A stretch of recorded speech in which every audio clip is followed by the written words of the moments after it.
I used to tell myself that I was a great multitasker.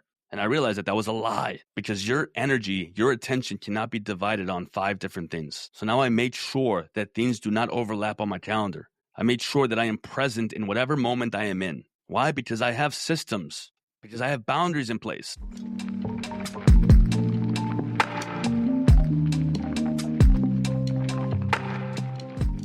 Welcome to the VetRise Podcast. I'm your host, Juan Perez.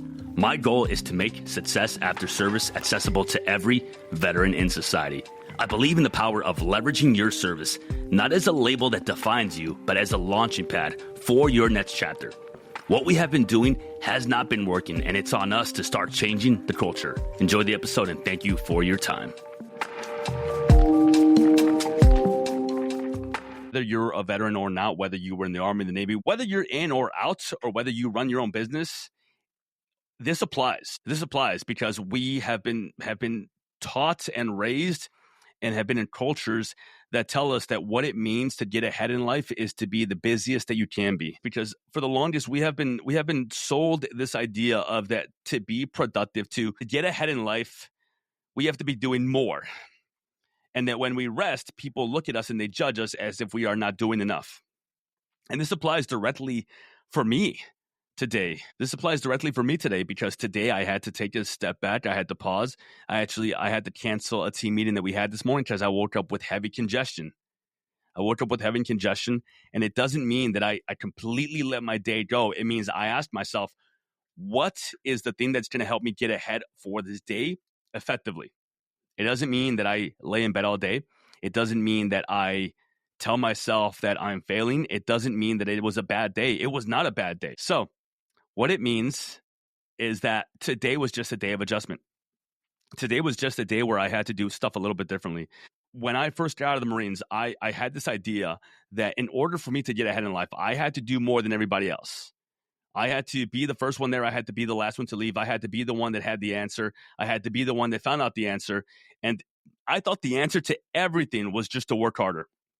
If life felt weird, if people didn't understand me, I had to work harder. If I was depressed, if I was in a low place, I had to work harder. If I felt like I was falling apart inside, I had to work harder. And nobody told me that working harder actually could become kind of its own prison, because now you put yourself in this idea of the only solution to my problems is to work harder. Nobody told me that grinding without a purpose, without knowing what you are working towards, is just another way to slowly wither away and feel like you are not actually making progress, but you have given away all your time to stuff that isn't even important to you anymore. So this is the lie that we've all been sold. Society, it sells us this idea, this fantasy, that the person that grinds the hardest wins. The person who sleeps less, sacrifices more, pushes through more, wins. But here's what they don't tell you. When you do this, when you just get busy, when you think that you have to fill your entire day with stuff without direction, you're not building a life for yourself. You are burying it.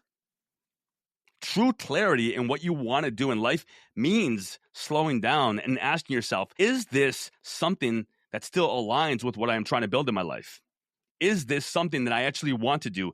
Is this something that I'm just doing because maybe 3, 4, 5 months ago, it gave me purpose and value, but now it doesn't? And I was burying myself, and I learned this the hard way. I would work every overtime shift as a cop. I would volunteer for everything that was out there. I never said no. I never stopped. I never checked to see if it even mattered. I wasn't building anything. I was just numbing myself with busyness. And nowadays, this still pops up here and there. But it's a different type of battle because I have to understand that now my time is mine. And I don't want to numb myself. I want to feel alive. When you numb yourself, when you just work to work to work, burnout happens. And burnout can be emotional. It can be physical. And burnout doesn't necessarily tell you that it's there. It will sneak in slowly. It doesn't wave a red flag and tell you, hey, you're experiencing burnout. It shows up when you can't remember the last time that you actually enjoyed something in life. It shows up the last time that you can't remember. When was the last time that you took a break for yourself? When you feel like you still have to do stuff at 2 a.m. because you didn't get it done. A lot of it is cultural too. Especially if we were raised in a household where our father or our mother worked all the time to get us the life that we wanted because that's what it meant to them. They came from a different life. It's not that it was wrong. It's just that that's what they knew. It's the life that they were created in. It's the life that they were raised in. That's how they were brought up in this world. And it passes down to us, whether we know it or not. So we feel like we always have to be busy. And if we are not busy, we are failing. But I'm telling you right now, every single time that I get to slow down, every single time that I get to put stuff into my schedule for me, for my kids, it's for my future. And I do this because if I just keep working endlessly, you will always find something to fill that time. Now, whether you're building a business or you're trying to make sure that from the morning that you wake up to the nighttime that you go to bed, you are busy, you're not stopping and asking yourself, is this something that I want to do? Because if it's been a week or if it's been 2 weeks and you look back and you've missed some of the stuff that you actually want to do, your workouts, your morning routines, your self-care, time with your kids, time with your partner, time with your loved ones. You're not actually using your time effectively. You're just using it efficiently. And efficiently means that it is busy all the time, but effectively means that you are stopping and asking yourself, is this something that I want to do? Is this something that I need to do? And dopamine is a hell of a drug. Dopamine comes from drinking and staying up late at night, but it also comes from working out and waking up in the morning early and going for a walk. Dopamine comes from you saying yes to your friends because they need you to help them move for the weekend. But it also comes from you saying no and establishing boundaries because you already have plans to do something for yourself that weekend. And it doesn't make you a bad friend. Dopamine comes in a lot of ways. And sometimes we saw our parents over and over again work overtime, buying us nice stuff, making sure that we had the nice house, making sure that we got into the nice school, because that was their way of showing us love. They grew up in a different time. And some of the stuff that we picked up without even knowing it was the fact that now we think we have to always be doing something to get ahead in life. However, we know better. We know better because we have more information. We know better because we've done the opposite at times. We know better because we understand that doing stuff for yourself is healing. Learning how to use your time effectively. Learning that you could probably get all of that work done in 2 to 3 hours instead of stretching it for 4 to 5 hours just because you want to stay busy. And then you have time for yourself, for your kids, is better than you thinking that you have to be just grinding all the time. But if we don't actually show better and we just know better, our kids will learn this from us. We will surround ourselves with people who are like-minded, who just want to continuously be doing and doing and doing. But if you're doing and doing and doing, and then you look back and you realize, I didn't do my workouts this week. I wasn't able to meal prep. I stayed up till 3 a.m. again. I didn't take time to actually go for a walk today. I didn't do my check-in. I didn't take time to journal. I didn't take time to read the book that I said I was going to read. I didn't take time and go out and have an adventure by myself this week that I said I wanted to do. You have to understand that none of those things will happen unless you decide what you're going to sacrifice in place. Now, you know how I feel about the word sacrifice. Sacrifice in my mind is just a choice because the outcome can still be just as good. Sacrifice means you deciding what you are going to give up in order to get the thing that you want. It means understanding that instead of listening to music while you are at the gym, you're going to listen to JP run his mouth and still get your workout done. Brad, it means that you're deciding that you're still going to show up to the coaching call instead of you not being able to and doing something else with your day, even if you're driving. Sacrifice means choosing that you're not going to stay up watching the TV show and instead you're going to do a wind down routine, do all the stuff that you have to do, pack your gym bag for the morning, and actually feel good about it. Sacrifice means having a hard conversation with someone in your life that you need to tell them, hey, we have to work on some boundaries. I have to do this and I need your support, or how can I support you? Sacrifice means deciding that you're not going to stay up late drinking with your boys just because they want to invite you out. But the thing that you get in return is so much better. The thing that you get in return is a life of clarity, a life of meaning. The thing that you get in return is you deciding which direction your life wants to head. It feels good to do the things that you're doing. It felt great then, but you have to start looking at things differently. You have to understand that if you want your life to change, if you want to make sure that you lose the weight that you want to lose, if you want to look in the mirror and be confident of who you are, it comes from you making the decision of what are you going to give up to get there? What are you willing to give up? And it might be something that you don't even realize. One of those things actually might be control. And I'm willing to give up control to get the life that I want, because this morning I could have easily pushed through and grinded to do the meeting that I had to do with my team. But I have trust in my team. I've let go of control of my team. I've built this company on the foundation of passion and compassion. And I know that they understand. I know that I've guided them enough, and I know that I've instilled in them enough to know what is it that we have to do. Sacrifice doesn't just mean you deciding that I need to give something up that I want to do. It means you deciding how you want to run your life and operate. It means you deciding that if you need to make sure that you set yourself up for success by bringing the right people into your world and removing some people from your life, that is part of the work. It means you looking around your environment and deciding that having a TV in your bedroom is not a smart idea. That's a sacrifice. Sacrifice means taking the time when you make dinner to teach your kids how to make dinner with you so that eventually they can make their own dinner. And the sacrifice happens when you feel a little bit of frustration when they don't know how to do something and you have to teach them. You have to take the time to do it. Sacrifice comes from you understanding that just because things don't go the way that you want them to doesn't mean that you can't correct the behaviors, change the patterns. It's not just about marking stuff off on a list. It's not just about being so busy all the time that you feel like you're getting ahead, because before you know it, you are sacrificing yourself. Every time that you try and cross something off of a list, every problem that you solve, it hits you with a little reward. And you're addicted to that dopamine. It feels good for a second, but it's empty. Because dopamine rewards the chase, but not the results. Pay attention to the results. You're not building momentum. You are building dependency on dopamine. That's why you feel restless even after a good day. That's why we finish everything that we do and we look at finding and trying to find something else to do. You're stuck trying to find that next fight to fight because silence terrifies you. Start enjoying it. There's a difference between being busy and being effective, and it took me years to see it as well. Busy feels good. You're moving, you're checking stuff off, you're tired, but you're doing stuff. When you actually look back, nothing has changed. And in fact, things have probably gotten worse, but you feel like you do well in chaos. You tell yourself, I work really well under pressure. And it's just not true. You would work better if you start to take stuff off of your plate that you don't need. You would work better if you took the time to train people in your team to do the stuff that you keep doing that you know you don't have to do anymore. You would work better if you had the conversation with someone and told them that I can't do this anymore. You would work better if you taught your kids how to do the things that they can do at this age. Then it's hard. Now, what does effective mean? Effective doesn't always feel good. It feels slow sometimes. It can even feel boring. Effective means doing the meal prep when you don't want to. Effective means going to bed on time. Effective means turning off all the lights in the house to make sure that you can wind down properly. Effective means saying no to people when all they want to do is go out with you. It feels boring at times. It feels uncomfortable because you're doing the shit over and over again. So when I stopped trying to chase the busy and I've worked on chasing results, everything has shifted for me. I don't just answer emails at any point in the day.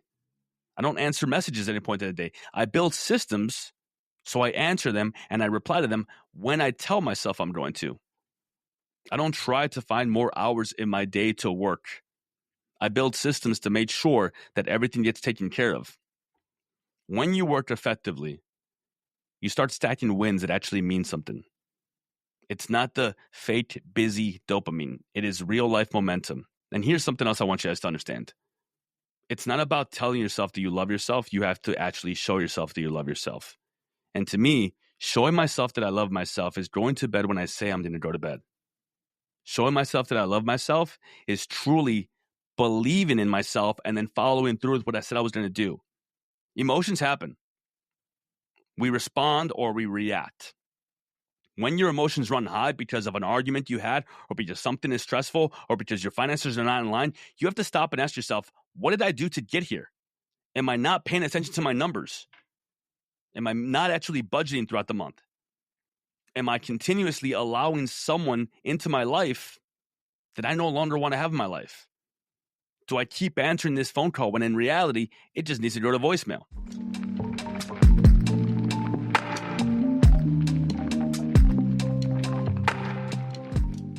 All right, let's stop for a minute. This is the part of the episode where I ask you to do me a favor. But it's not a favor for me. It's a favor for your fellow brothers and sisters that served with you. If you know someone that has been struggling, if you know someone that has been going through it right now, and you know that they want better for their life, they just don't know how to do it, please share this episode with them. It might just be exactly what they need. That's it. That's my only ask. If you want to subscribe, I appreciate you. Thank you for your time. Back to the episode.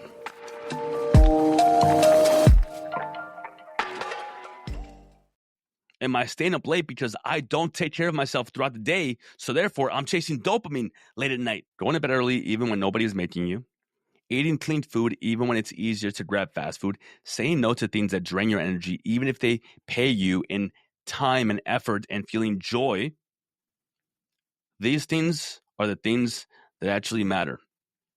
When you block out time for yourself, when you actually do things for yourself, when you journal, when you read, these are the things that matter. Like, they matter so much more than anything else. Because if you're just trying to fit everything into your schedule, if you're saying yes to everything, but then you look back and you realize that you were too tired to play with your daughter, you were too tired to actually go to the gym, you were too tired because you haven't followed through with what you said you were going to do.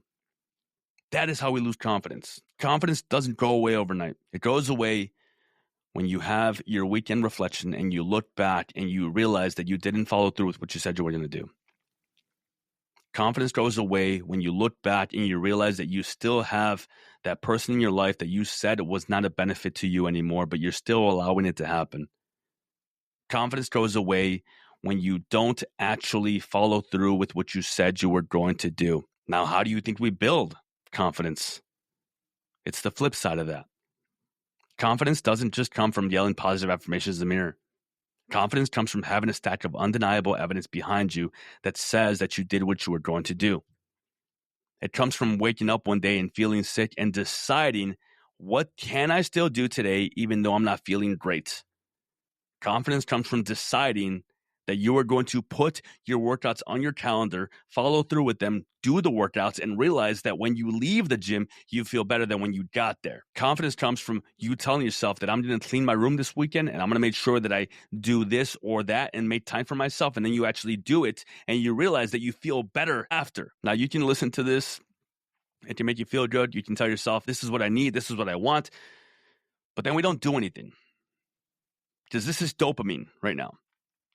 This is a hit of dopamine. This is me telling you that you should feel happy with where you are at because you know what you want from life and you have to do something about it. But this is a hit of dopamine. It's about what you do with it moving forward.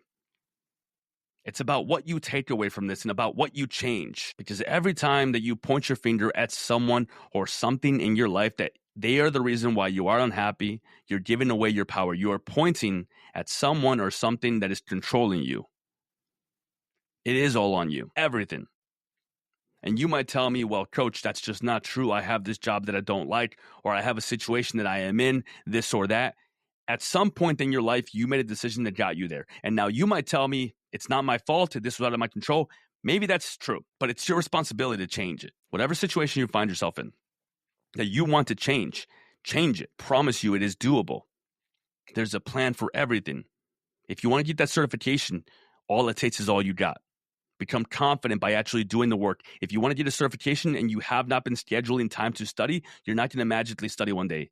If you want to lose the 10 to 15 pounds, but you're not getting your 10,000 steps and you do not track your water or your workouts or your meals, you're not going to get there. If you say that you want to start showing up for yourself more and speaking up for yourself, but every time that someone asks you for something, you don't check your calendar first and you just give your time away, it'll be the same thing over and over again. I don't believe that there's such a thing as societal obligations. I believe that there's societal consequences.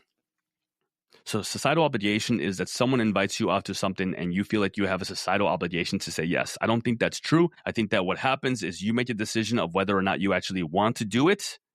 And then the societal consequence will be that they no longer invite you out. And that is okay. You are opening up their world to find someone else that might fit into their life a little bit more. Dating the girl that you don't want to date doesn't benefit anyone. You are stringing her along for no reason. Doing the job that you don't want to do when deep down inside you have an idea of what you really want to do, it doesn't benefit you. You are putting off something that supposedly is important to you. Telling yourself that when life gets easier, that's when you can really get serious about this is also a lie. Because life will never get easier with time. It takes time and effort and action. So ask yourself, what is it right now that I am continuously doing that I don't even want to do? What is the bad habit that I have told myself in my mind is a benefit that in reality is hurting you? I used to tell myself that I was a great multitasker. I used to tell myself I can do 5 things at once. And I realized that that was a lie because your energy, your attention cannot be divided on 5 different things. So now I made sure that things do not overlap on my calendar. I made sure that I am present in whatever moment I am in. Why? Because I have systems. I don't have to think about what time am I picking up my kids. I know what time I'm picking them up. I don't have to think about what am I having for lunch. It's been decided. It's already ready. I don't have to think about what am I doing for dinner. It's been taken care of because I have boundaries in place. I went to a wedding 2 weekends ago. I took my kids to my parents' house. I dropped them off at 5 p.m. I went to the wedding. I was there from 6 p.m. to 8 p.m., 8:30. I left the wedding. I drove home. I picked up my kids. We got in bed. We were in bed by 10 p.m. I was still able to participate in the wedding. It was beautiful, wonderful. But I don't have to get blackout drunk and leave my kids in my parents' house. I don't have to. I don't want to. Societal consequences are real. I don't think societal obligations are real. Things will continue to happen with or without you. But if you keep saying yes to everything, and if you keep continuously feeling like if you're busy, you are getting ahead in life, it's a lie. You have to be willing to slow down, look at your calendar, set boundaries, respect yourself, and make sure that you put everything on your life that you actually want to do, because it's not going to happen magically. And some of you had your very best check-ins this last weekend. Some of you had check-ins that I was so freaking impressed with. But the magic just doesn't come from the body. It comes from, are you able to set boundaries? Are you able to make sure that you schedule that conversation with your wife every day so you actually have a check-in with her? Are you able to actually be intentionally with your kids during this weekend to make sure that you get everything done and that when you are with your kids, you are present? Did you follow through with what you said you were going to do? And only you know the answer to that, not me. I can hold you accountable all day, but only you are with yourself 24/7. Only you know the real answer to that. You can either feel pride or you can feel shame. And I believe that shame only exists in the shadows because when you bring it to the light, you can do something about it. When you don't identify what is causing that feeling of shame, you can't do anything about it. If you push it away, if you pretend that it doesn't exist, if you ignore it, if you blame something or someone of why you feel how you feel, you can't do anything about it. But if you bring it to the light and you are honest with yourself and you look back and you tell yourself, I didn't do this because I didn't actually prioritize it and I didn't put it on my calendar. Or I didn't follow through with my steps because instead I sat on the couch with my husband or my girlfriend because I thought that that's what I had to do. You'd be surprised at what types of shifts you can make in the life of others. You'd be surprised at how much people would be willing to go on a walk with you. You'd be surprised at what it feels to go out into the world and get some fresh air and do some grocery shopping on your own. When you start to put yourself around better people, when you start to really ask yourself, what kind of life do I want for myself? That's when the world opens up for you. Let the world open up for you. Change the dynamic of your life.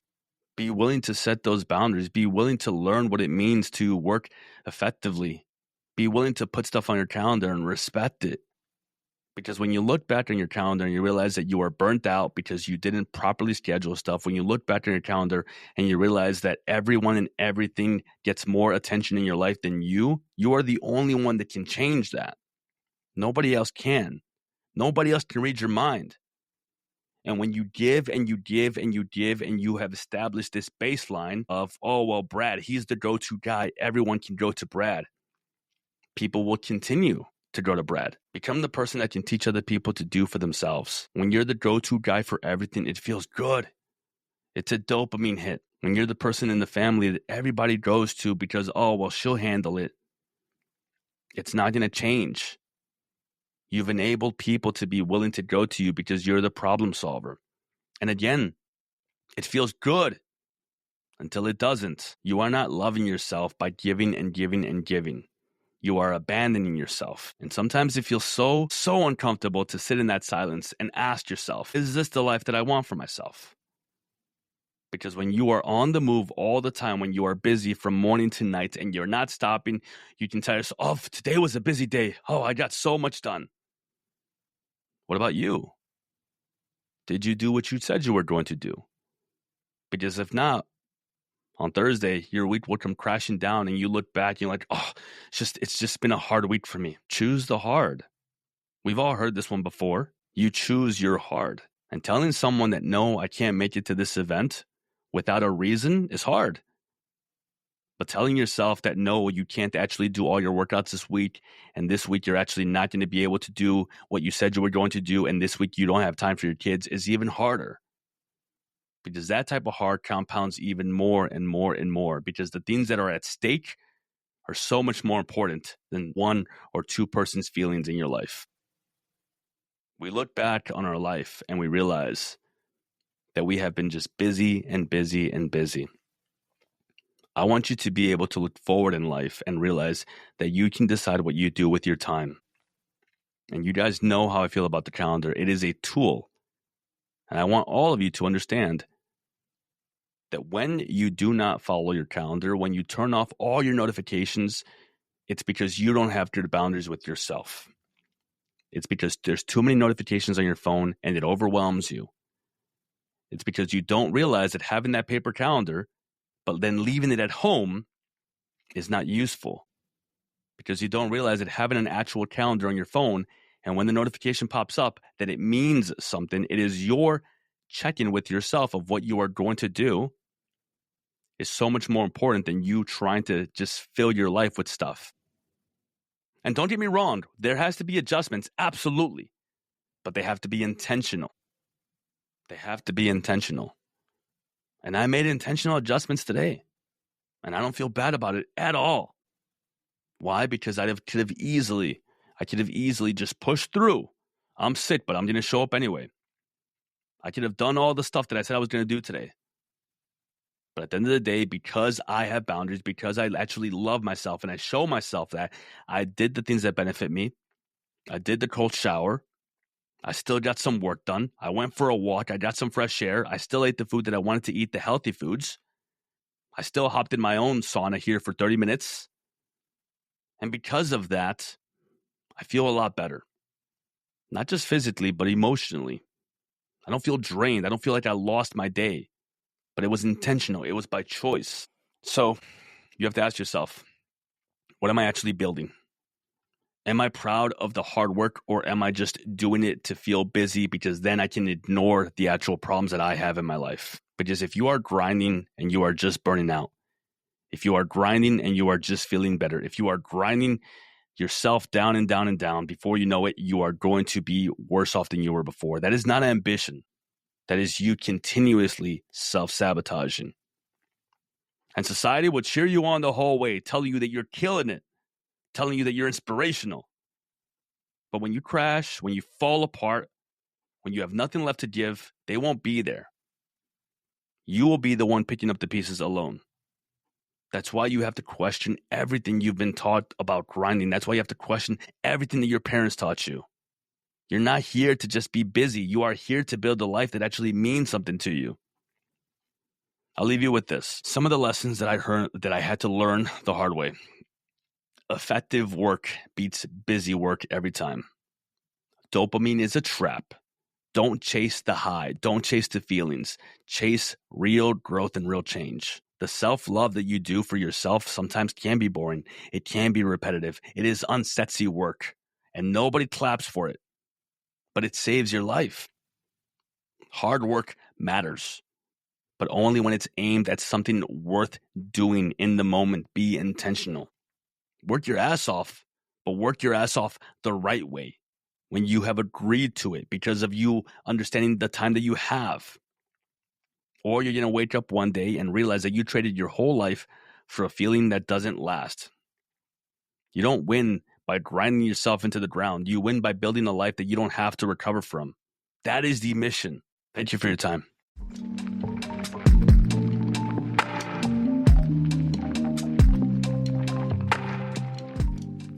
And that brings us to the end of another episode of the VetRise podcast.